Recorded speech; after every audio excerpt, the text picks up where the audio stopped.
I would say DEI stands for didn't earn it, but that's a separate issue. Ooh, didn't earn it. You been working on that? Tight, tight, tight. So, so yes, a lot of people think that, and in that regards, which is a counter argument to it. But I honestly believe that the fact that you got to this point where you was already unrepresented on these campuses already shows that you did actually earn to get those fundings, did actually earn to get that exclusivity tailored to you. Because the fact that you even made it to the campus where a lot of people in disproportionate communities don't make it a lot out of, at least you can have is a place on campus where you feel included at. That would be my argument. But like, why hating in a song? Well, let's continue with this debate. It's gonna be tough. How we doing? Charlie, my guy, what's up, guy? Okay. Oh, can you hear me? Oh, my bad. I'm sorry. What's up, Charlie? So I am a second-year master's student in student affairs, and I see you got an anti-DEI shirt on, so this is about to get good. I personally don't. I personally believe in DEI. I think that actually helps with creating inclusivity within PWIs and predominantly white institutions. And I also believe that not go to FSU. FSU, that's where I go at.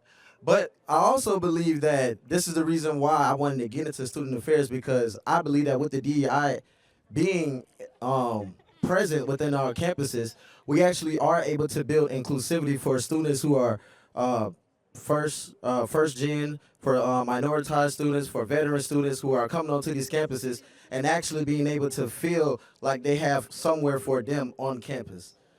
As well, I understand the counter argument, but I'm gonna let you go first. I'm sorry. Well, instead of debating DEI, why don't you define it further so we can make sure we're talking about the same thing? Got you. So diversity, equity, and inclusion. I know what that means. Okay, my fault, Well, my fault. I would say DEI stands for didn't earn it, but that's a separate issue. Ooh, didn't earn it. You been working on that? Tight.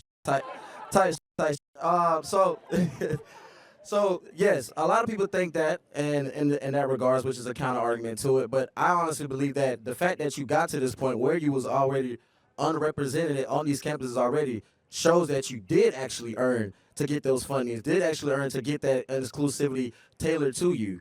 Because the fact that you even made it to the campus where a lot of people in disproportionate communities don't make it a lot out of, at least you can have is a place on campus where you feel included at. That would be my argument. Yeah, so I don't know what DEI looks like on this campus. Tight. Yeah, so I can't speak to that. Let's try to find some common ground. Okay. Do you think people should be hired based on their race or their competency? I don't think that. I think they should be raised. Which one? My fault. I'm sorry. My fault. I think that they should be hired based on their competency, not their race. We totally agree, right? Okay. So what DEI does in practice, not in theory, is it focuses on race more than competency. Okay. That is our concern.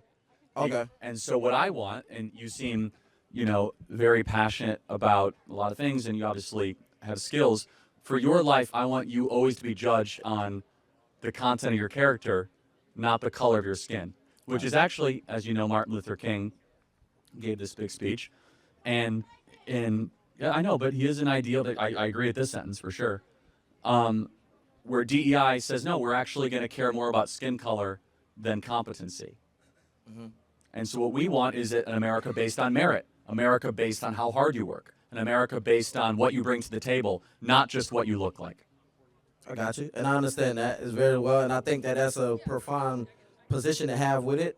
And No, you're good. and I know you gotta go, so No, you're good. Keep going. okay. So my last thing is, and I'll make it short because we aren't going to agree on that, but agree on the whole anti-DEI act movement. But I will say that Drake or Kendrick Lamar, who won?